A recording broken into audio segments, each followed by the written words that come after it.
start to identify how these proteins cycle. And estimated that by the middle of the century, actually makes your stress hormones go down faster. Welcome to Brainwaves, a podcast about big ideas, produced at the University of Colorado Boulder. I'm Lisa Marshall. If you haven't already, please like, share, and subscribe. This week, we're talking about the 2020 presidential election. Yes, it's still more than a year out, but it's already shaping up to be one for the record books. At last count, 22 Democrats and 2 Republicans are officially running. New rules for how the Democratic nominee is chosen could make for chaos at the convention, and concerns about election security persist. Then there's fake news. We'll start this week's show with a conversation with Liz Skews. She's a former political reporter and author of Message Control: How News is Made on the Presidential Campaign Trail. She's also an associate professor of journalism and media studies at CU Boulder. Last year, Liz traveled around the state offering workshops at local libraries on how to recognize fake news and how not to be fooled by it. Our executive producer, Andrew Sorensen, sat down with her this week. So I understand you traveled with Al Gore on the campaign trail in 2000. You spent some time with John Kerry, Mitt Romney, and Hillary Clinton in the past election cycles. How has political campaign coverage changed in the last few years? How has it changed since 2016 even? And what are some of the new challenges that reporters are facing? And then, to kind of wrap that all up, what does that mean for the rest of us, the voters out there? So campaign coverage has changed significantly in the sense that it's gotten more contentious. What you didn't mention was I traveled with Sarah Palin's campaign in 2008. For about a week. And I noticed in that campaign cycle that there was more intentional pointing out at the media and kind of blaming the media, if you will, for bad coverage, the liberal media, the lamestream media, she used to call it.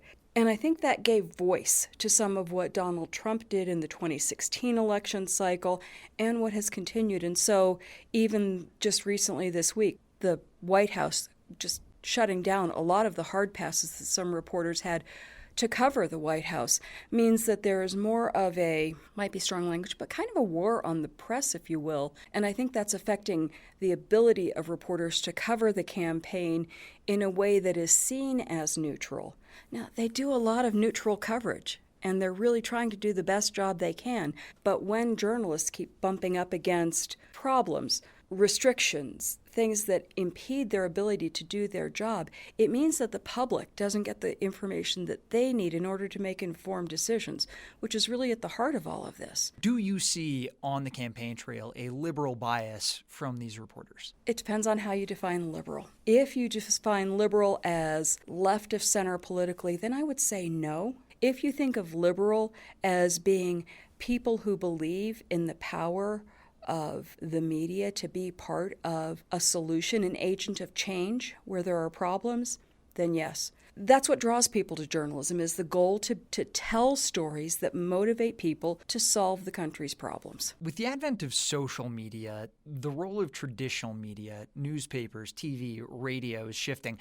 How do you see that playing into this new election cycle in 2020? Social media is a beast. It really is, because anybody can do it. Traditional journalists use social media, but so do people from all walks of life. And social media exists for those purposes so that anybody can say anything. It's a free speech right. But when anybody can say anything, it all looks the same. And so for people who used to get their cues about quality of information by saying, well, this is in my newspaper, this is on my broadcast station, this is my news radio, on social media, it all looks the same. And it gets harder to discern what is real from what's not, what is fact from what's opinion. There's data that shows that people have a harder and harder time distinguishing fact from opinion. A study conducted last January, 2018, said that only 33% of Americans felt with any degree of confidence that they could tell the difference between fact and opinion in their news. That's a problem. So if it all looks the same, then we treat it the same, and because we can't tell the difference between fact and opinion, we discount it all, which means we don't know what to trust. And that kind of leads me to my next question. There's been a lot of talk about fake news since 2016. a lot of reports detailing concentrated disinformation efforts spread via social media, including coming from, the United States Senate Intelligence Committee, just detailing these very concentrated efforts of Russian troll farms and things like that. Is the idea of fake news new even? I understand we've kind of seen this before, and then what do you do about that going into 2020? Well, we have seen it before. So you can go back to the Muskie campaign, right, where what the Nixon campaign was in 72 and the whole Canuck letter thing. And that was fake news, right? The committee to reelect was the one who created, the Dirty Tricks team created this fake letter. But social media puts it all on steroids, if you will. I mean, things move so quickly. Misinformation spreads as fast as accurate information. I think where that leaves us going into 2020 is really that we've got to be a whole lot smarter. Voters, individuals have to take it upon themselves to read broadly, because if we only stay in our own comfort zone, our own channel, the place where we are most comfortable, then we don't get exposed to the breadth of ideas. We can't make good decisions if we're not being exposed to the full range of ideas. That's what our open marketplace of ideas requires of us. So we need to be smarter about that. We need to be smarter about saying, what news can we really trust and what news can't we trust? Because some stuff is crap. Do you have maybe a couple of tips for people listening at home on how they can kind of protect themselves against fake news when you're right, it is hard to differentiate between real news and something that some kid out in Siberia came up with? So one of the easiest things to do is look at some of the web browser extensions that you can install. So there's things like Trusted News or NewsGuard. You can install them right on your computer and they color code your news. There's a green check mark if it's from a reliable source. There's an icon with a bunch of little people if it's crowdsourced news. There's a red X if it's, you can read this if you want to, but don't trust it. So there are things that you can do that are just easy to kind of say, how much faith should I put in this? Vanessa Otero, I believe her name is, does a media bias chart. Now, she's done a pretty good job with it. You can quibble with some of her judgments about where things go, but her media bias chart looks at news both from where it falls on the political spectrum, but she's got another layer of grid which looks at how high quality is it. So it might be slightly left or slightly right of center, but if it's high quality, great. But if it's not, if it's down at the bottom, leave it alone. Or read it just for entertainment. You know, read it for entertainment like eat a Twinkie because it tastes good, but not because you expect anything valuable out of it. And then kind of final question. Do you think we're actually going to see this kind of fake news coming into 2020, or are we taking the advice of experts like yourselves? Are we doing a better job, or is it just going to be kind of 2016 part due? I think there is going to be as much attempt as ever to push fake news, and the question is going to be how smart are we about resisting it. But it was successful in 2016, so the people who did that in 2016, sure, they're going to try it again, and they're probably going to be a little bit smarter about doing it. Okay. Liz Skews, thanks so much. You're welcome. Thank you. Another issue that's popped up through the Russia investigation, voter machines are hackable. The U.S. Senate Intelligence Committee found that Russians tried to do it across the U.S. in the 2016 election. The committee says there's no evidence votes were changed, but now the people in charge of elections are trying to figure out how to stop that from happening again. Brainwave's Paul Bake talked to Trevor Timmons to find out what they're doing. Timmons is the Chief Information Officer for the Colorado Secretary of State. What are secretaries of state paying attention to regarding election security? Well, since 2016, there's been a lot of information that has come into public view, really kind of leading to a broad recognition on the part of election officials and the public generally about concerns about the security of our election systems, and also really bringing into the light some of the tactics that bad actors, that malicious actors are using to try to influence public opinion about elections in the United States. Some of the examples, there's a Mueller indictment from February of 2018 around social media manipulation. There's another Mueller indictment from July of 2018, specifically indicting 12 Russian intelligence officers that were involved in trying to leverage those social media platforms to influence public opinion. And one of the more interesting things to me is a criminal complaint referencing something called Project Lakta. And that criminal complaint is related to a conspiracy to sow division and discord because of a lot of the activity from 2016 against the election system. Most of the successful attacks were not really directed at elections systems per se, but they were actually aimed at sowing discord in public opinion around candidates and around the 2016 presidential election. It sounds like the lower tech you are, the safer you are. Is that correct? It kind of depends. I'll start with Colorado as an example. In Colorado, we use paper ballots. And so what that means is that every paper ballot that is filled out by a voter is what they call voter verified, meaning the voter actually looked at the ballot and they marked the choices on their ballot as part of the process of voting. Those paper ballots, they also lend themselves to very rigorous audits after an election. In Colorado, we have a particular model for doing post-election audits that are called risk limiting audits in terms of how you can actually verify that the winners of an election were accurate based on examining those original paper ballots. Some states are still using what are called direct recording electronic, or DRE, voting machines, where it's a touch screen and the votes that are cast by a voter, they're actually recorded on a memory card in the computer. There may be no paper evidence, that can actually be used after an election to audit the results of an election and to verify the outcome. What other changes have been made since the last presidential election to make our elections more secure?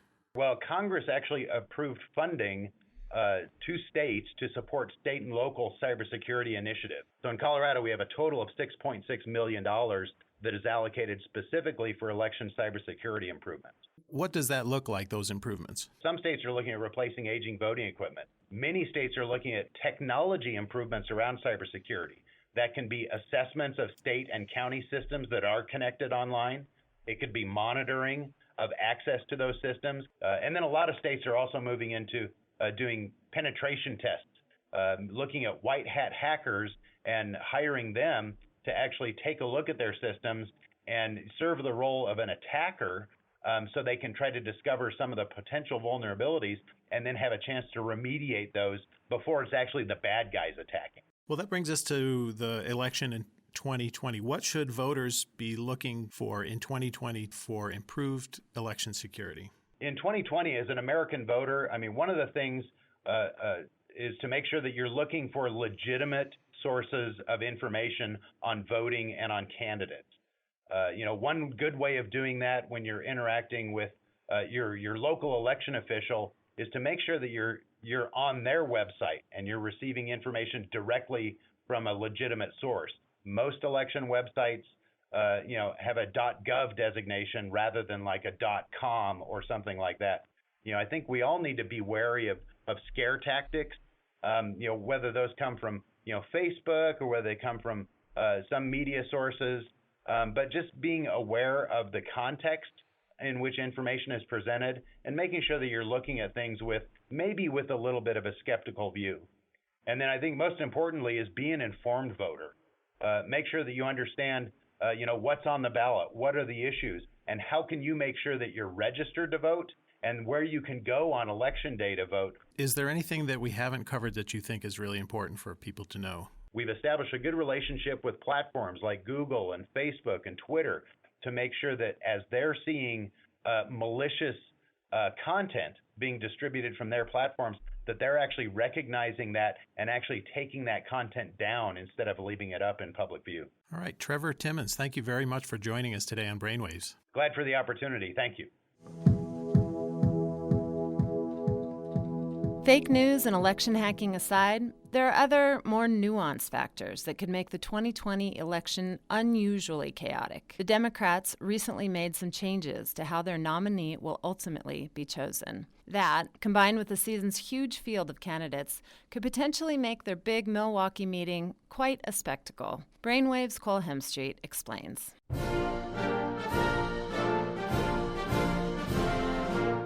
The way Democrats used to pick presidential candidates, the way they pick candidates going back to the 1980s, the way they picked President Barack Obama. Thank you to all my fellow citizens of this great nation. With profound gratitude and great humility, I accept your nomination for presidency of the United States. All of that changed this past year, and a lot of powerful people could lose some of that power. The Democratic National Convention has two kinds of people who vote. There are regular delegates, people who are supposed to vote on the convention floor for the candidate their precinct chose. Then they have these superdelegates, party leaders and elected Democratic officials who could kind of vote for whoever they wanted. That was a big deal in 2016 for reasons we'll get to later. But in 2020, superdelegates cannot vote in the first round if their support would decide the selection. That means if no candidate wins in the first round of convention voting, superdelegates get to vote for any candidate in the next rounds, frontrunner or not. And with a packed field of more than 20 Democrats running, there's a chance no one would have a majority of pledged delegates entering the convention. So what happens? What that could mean, we won't know until we watch it unfold. Ken Bickers is a political science professor at CU Boulder. They're going to be sitting on the sidelines in that first vote, again, unless it's such a large majority that their votes don't matter. They're not pivotal. So we could see it go to a second ballot or a third ballot at the Democratic National Convention. At that point, who knows who will become the nominee? The superdelegates are not selected by the voters in the caucuses and primaries. So they're going to be selecting somebody who might not be the first choice of a plurality of Democrats out there. In short, political havoc. Superdelegates are unique to the Democratic Party. They became a controversy during the 2016 primary fight between Bernie Sanders and Clinton. The reason party leaders changed the rules? Sanders supporters complained that a majority of 2016 superdelegates had already pledged their votes to Clinton before the primaries even began, creating an unfair advantage for Clinton. If it goes to a second ballot, then the superdelegates get to vote, and the pledged delegates are no longer pledged. They can vote any way they want. We haven't gone to a second ballot for way over half a century on either the president or vice president. The last time, I believe, was 1952. The Republican vice presidential choice, which ended up being Richard Nixon. If the nomination process goes to a second or even a third round, Bickers can't say whether this will hinder the Democrats in the race for the White House. But he says if the fight gets nasty, it could take some time before party leaders lick their wounds and join together. I think that's sort of determined by how unified they can be after that contest. If there are strong feelings and hurt feelings that get chiseled in, if that's the case, it hurts the party. Now, I don't think that's a big problem for the Democrats in 2020. I'll give you two words as the answer for why I don't think that's a problem for the Democrats in 2020. And those two words are Donald Trump. They are so unified in wanting to see Donald Trump defeated that I think they will rally round whoever it is that is the nominee of the Democratic Party. But getting to that point could be very messy. A mess the Republicans don't have. For Brainwaves, I'm Cole Hemstreet.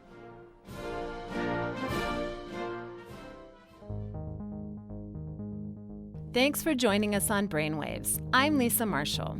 Join us next week when we take a look at wildfires and how bad experts think this summer could be across the West. Dirk Martin and Paul Bake produced today's episode. Andrew Sorensen is our executive producer. Andres Belton wrote our theme music. We'll see you next time on Brainwaves. Waves.